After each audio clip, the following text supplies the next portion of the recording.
do better and better and better and better each time.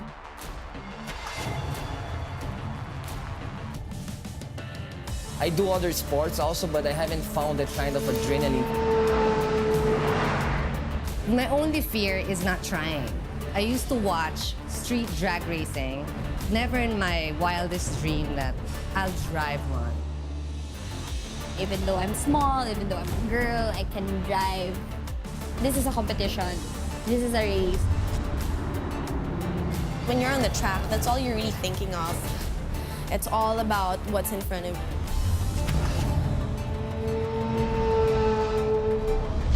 Know the racing line, know the track well, know the person to beat.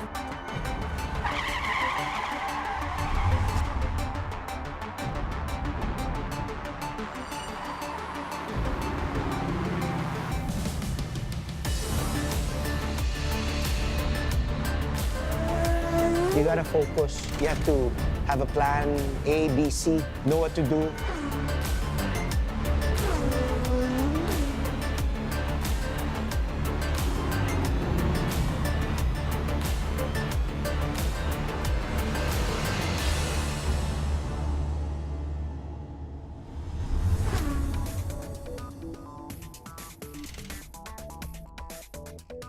Vios Cup is a grassroots motorsports program for Toyota. We're here to promote motorsports, wakodoki, which means heart racing fun. Basically, the Vios is a four-door sedan, mid-size passenger car. It's a 1500cc, 16-valve dual VVTi. The particular Vios that we use in the Vios Cup race car is a 5-speed manual transmission car. Injecting this type of motorsports into the Vios changes the image of the Vios. That the people can see that you can race it. It's also exciting, it's also fun, and even people who have very expensive sports cars appreciate the handling of the Vios. We've elevated our brand image in a way that we are already top of mind in terms of motorsports here in the Philippines. The Toyota Vios Cup is a one-make race where all the cars are designed exactly the same. It is the banner motorsports program of Toyota Philippines. You take a stock Toyota Vios, leaving the engine stock, the transmission stock. We change very simple bolt-on parts like the suspension, the exhaust. We put in a limited slip differential, and then we add safety equipment like roll cages and racing seats. We take out all the stuff that makes the car heavy, like the carpets, sound deadening, some other plastic parts, and that's basically it. Philippine motorsport is not that big, no? This is a new thing. It's a good thing that Toyota supported the motorsport and wants to have new people trying to get involved into motorsport. The races have become so popular over the 4 years that we've sold out 73 cars that we've produced since the beginning. And we now have the biggest field for the Vios Cup in terms of one-make races across Southeast Asia.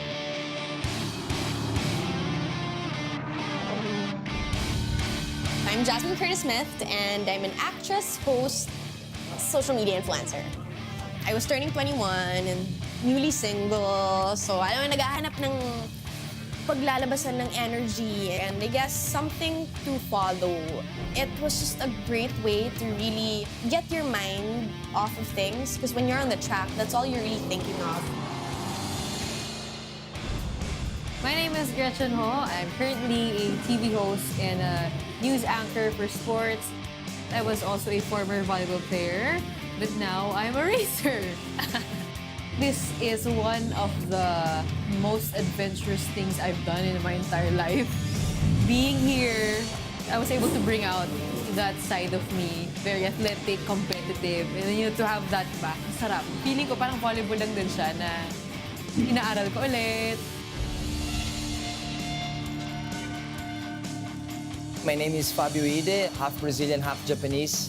I'm a model, actor, entrepreneur, TV host. I love cars, but I never really experienced racing until 4 years ago. And then when I finally tried, I was like, oh my God, like this kind of adrenaline you can't feel anywhere else. So that's how I really fell in love with this sport. I'm Aubrey Miles. I'm an actress and a businesswoman, and I'm a mother of two. When this opportunity came to me, sabi ko, parang I've tried all the workouts out there. This is the only thing siguro na, hey, you know what? This is different.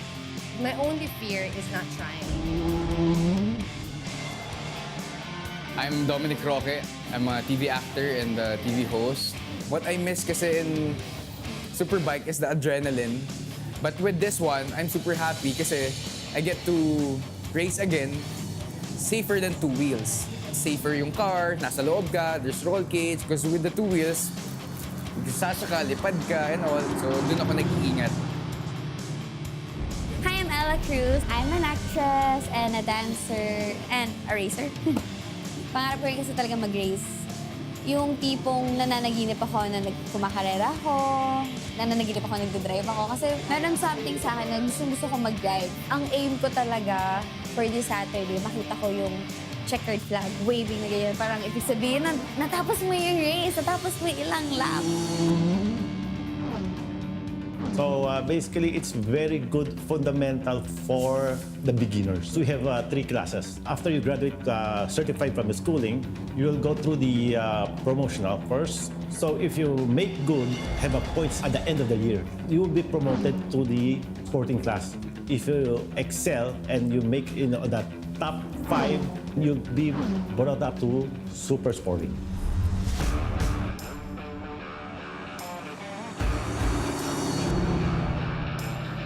If you wanted to join the Vios Cup, it would be very, very simple. We tried to streamline and make it as simple as possible to get involved in motorsports. The first thing to do is to come and do the race school. And what we offer are level 1 and level 2 classes. So both of them are one-day basic and advanced classes. Once you finish that, you'd apply for a race license and we would assist you at the Automobile Association of the Philippines, or AAP. Once you get a race license, you just need to go out and purchase a Vios Cup race car, find a race team, which again, we would be very happy to help with the drivers do, and join the races. To win the race series at the end of the year, to get the championship, you have to have the most number of points for the overall series. And every race that we do 2 every weekend, and there's 4 weekends, so that's 8 races. Points are given for every finish. So we accumulate points across the year, hence strategy for trying to accumulate those points are very important. Not only is there prize money in our race series, the overall champion actually wins a brand new car, so it's a big deal.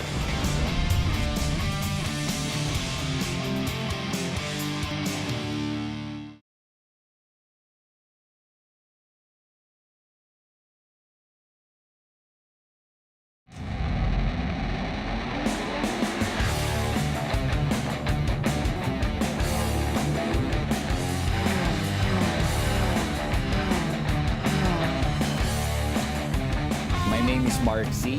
I'm a businessman from Baguio. Ito yung pinakamagandang race series na nasalihan ko. I tried racing sa motorcycle, sa mga kotse. Andito yung pinakamaganda, maayos, walang dayaan. Yung race is about the drivers na. Right now talaga, you have to practice. Yung pinakamahirap kasi dyan, yung oras na i-dedicate mo sa racing. Hi, I'm Ira Medrano. I'm currently 20 years old and I'm a 4th-year student, architecture. I started karting when I was 7 years old and then started competing when I was 9 from go-kart sa Vios Cup naman. Running for champion ako last season. And then for this season naman, season 4, sa sporting naman ako. So mas masaya siya for me kasi mas challenging and mas experience yung drivers. Okay lang na mahirapan ako, at least gusto ko talaga yung ginagawa ko.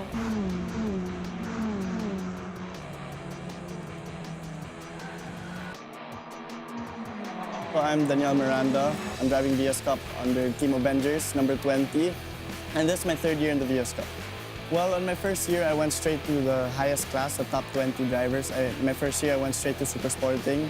I tried to improve my racing skill. And for this year, my goal, of course, get the championship at the end of the year.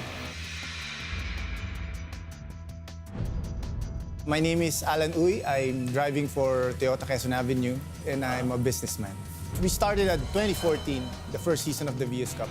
We were battling for the championship, but we had a big incident in the final leg. The second year, we almost won the championship again, but few errors here and there, we ended up second in the championship. And luckily last year, we were blessed to win the championship, finally.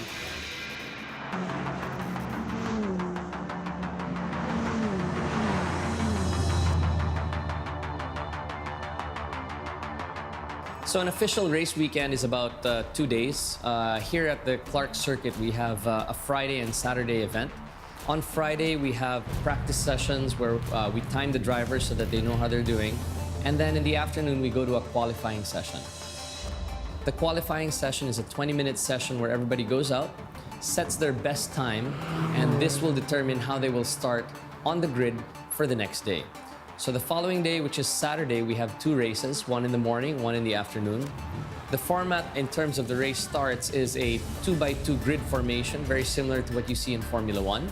They line up on the grid, the lights turn on, the lights turn off, and off they go for 12 laps. Now, at the end of the race, whoever gets to the finish line first gets the checkered flag, and it's obviously the winner. And people line up for the second race based on how they finish.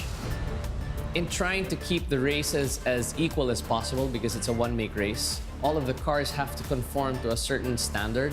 So the cars are weighed in. There's a minimum weight. All the cars have to have the same parts. All the cars have to have the same fluids like the fuel and the oil.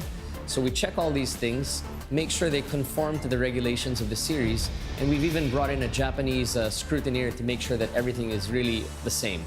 Well, kasi yung Vios Cup so competitive, it's a cup car. There's nothing there except what you see there is the same with all the cars eh. So basically the speed is all the same. Parang yung weight ng car plus the passenger should be like 1,100 kilos. And I am underweight. They have to put weights pa eh, para ma-meet ko yung standard weight. For this year is we're introducing what they call a reverse grid. So what happens is when you get to the finish of race 1, the top 6 guys are interchanged. So if you finish 6th place in the last race, you start on pole position for the next race. And then we do another 12-lap format. The beauty of having this reverse grid now gives it a very interesting twist in terms of strategy, trying to win the overall championship. And we believe it also lessens amount of damage in terms of people hitting each other in race 1. The most challenging part is balancing aggression with safety, with strategy. Kasi parang inisip kasi natin pag racing, pabilisan lang eh. Racing is not a joke. The thing for me, the most important is like respect. Respecting other people, especially inside the track, because any mistake you make, people can get hurt. So in our race series, we have a program called Success Ballast. And again, this allows it to equalize in terms of allowing different drivers to win every weekend. If you're in the top 3 positions, you have to carry additional weight in the next race. So the winners have to take 30 kilos, second place takes 20, and third place takes 10 kilos additional. As you keep winning, you add more and more success ballast until you get to about 60 kilos, which is the maximum. And again, this plays into a lot of strategy for the teams because the more weight you carry, the less chance you have to win. The flag signals are the only way that the officials of the race can communicate with the drivers that are actually in the race car. So we don't have radios to communicate with them. We use the flag signals. The green flag, when you see that, the race is on. When you see a yellow flag, it basically means that there's an incident on the track. So somebody has either gone off the circuit or has crashed. And in those areas, when we're shown a yellow flag, we want the drivers to slow down just a little bit so that they don't get into another accident with those cars that have stopped. In a yellow flag situation, you're not allowed to pass other cars on that corner. So if cars have slowed down, they all have to slow down together. They can't use that to their advantage. If you do pass under the yellow flag, then people get penalized. In the succeeding corner after the yellow flag, there'll be a green flag and they can continue racing. Another interesting flag is the red flag. And a red flag situation is shown when there's a really big accident or a blockage of the track, which disallows us to continue racing. The final flag that I'd like to discuss is a black flag with an orange dot. And this is usually shown to cars that have technical problems, like they've been into an accident, a little bit of touching, bumpers are falling off. And this is shown so that the drivers know that there's something possibly dangerous or wrong with their cars, and they bring the vehicles into the pits, repair it before they're allowed to continue.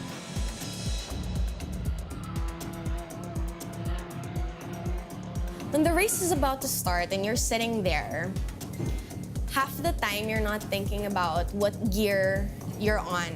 Half the time you feel like you wanna vomit. Kailangan mo kasi yung nervyos eh. Kasi kung nene-nervyos ka, ibig sabihin, pinag-practicean mo, andun yung dedication mo, andun yung iniisip mo yung laro. Yung adrenaline rush, walang kapantay na adrenaline rush. So kung may 30 minutes yung race, 30 minutes yung adrenaline rush mo. I'm super excited kasi na-enjoy ako sobra kapag nagdadrive ako. And siguro kasi yung point na parang kahit maliit ako, kaya kong mag-race. Kaya ko kayong kainin lahat. Pero ngayon hindi pa kayo dyan. Mga after 2 years, ganun.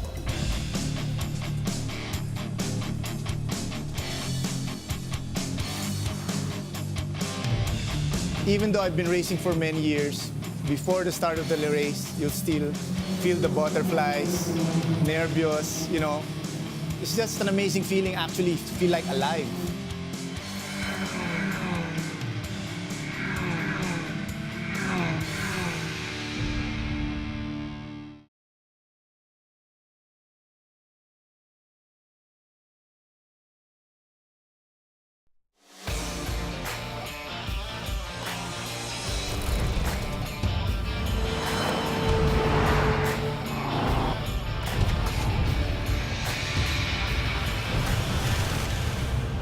When you're about to start with the race, sumubilisan ka agad eh. Parang you rev the car and I wanna get it on. I mean, even though I'm at the back, gusto ko makasabay.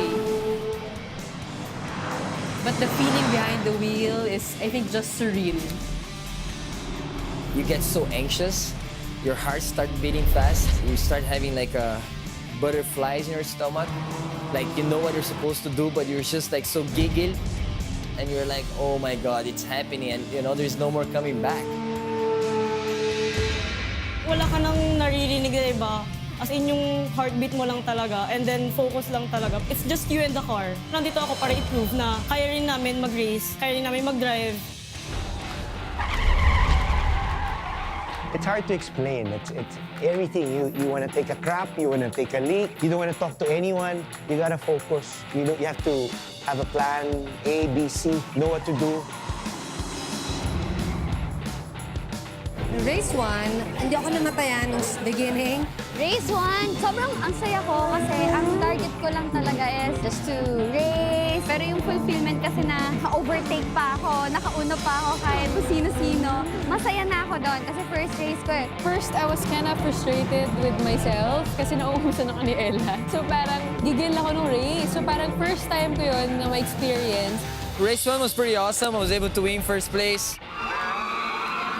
I'm still on a high. I'm so happy. Just overwhelmed and so fulfilled with how I went. Race 1 went well. I finished really well, but I finished exhausted, overworked, and I think hindi ko masyadong maintain yung pacing ko internally and in terms of breathing. So when I came back here, I was just way too exhausted. Yung race 1 kasi hindi ko pa alam yung feeling nung marami sa grid na sasakyan. So, medyo nahihirapan pa ako kung paano overtake. Tapos, nagkakamali pa ako sa malagpas ako sa mga apex, so hindi ako nakapag-turn ng maayos.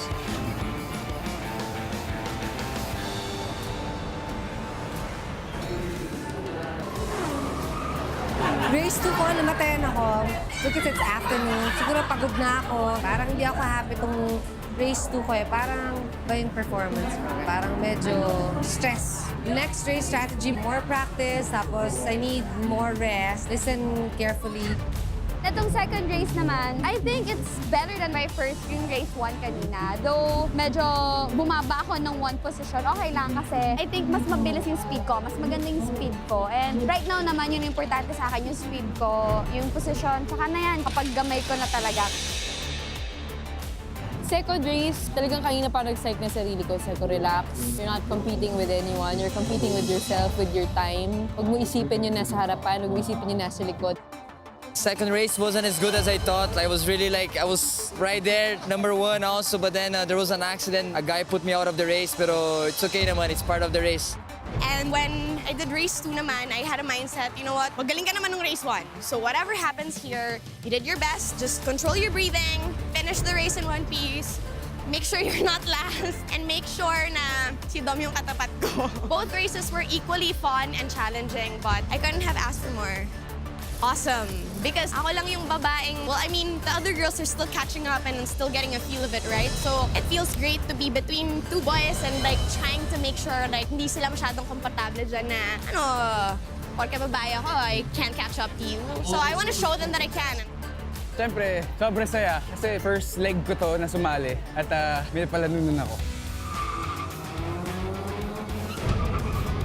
At first, we were basically just there, just waiting to pounce. And luckily, yung first and second kasi, they lost the pace because they were so close.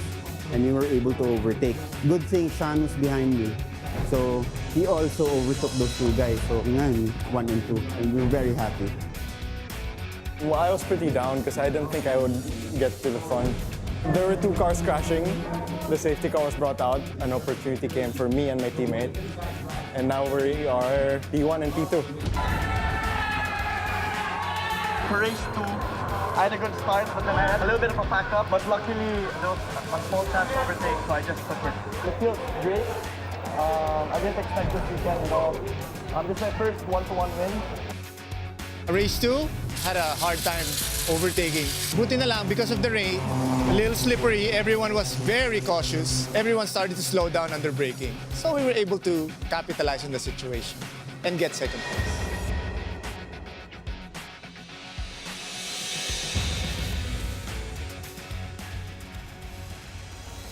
Person to beat, si Jasmine pa rin, siyempre. Napagod lang yan kaya na medyo bumagal siya, pero mabilis pa rin yan. Dom, it was really Dom. Una, Fabio in race 1, then Dom in race 2. I may not have gotten the first position in the finish, but it was just such a fun race with Dom.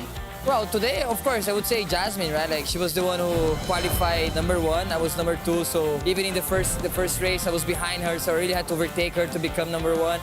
Si Ate Gretch talaga. Kanina nga nakakatuwa kasi kaming dalawa kasi nagaganunan talaga kami. So parang meron kaming sariling mundo. Meron kaming sariling racing. Kaming dalawa lang yung nagkakarera. Sila talaga. Meron kaming mini race ng mga beginners. Nakakatawa kami tignan. First race, I got into an accident. Well, nadamay lang, in short. It wasn't my fault. The last 3 laps, I think, I got hit by someone from my right. Someone spun out in front of me. After hitting me, the guy at the back hit me also. I was sandwiched, in short. So I wasn't able to finish the race. If may incident siya, normally we send out the safety car. Ang trabaho ng safety car, to collect all the cars, of course, ang susunod sa kanya, whoever is the leader, para yung kanyang position will still maintain. While doing so, babagalan ng safety car para to buy us time to pull out yung mga kotse na damage. While miikot yan, as much as possible, of course, we want to pull the car out as quickly as possible para to resume the races.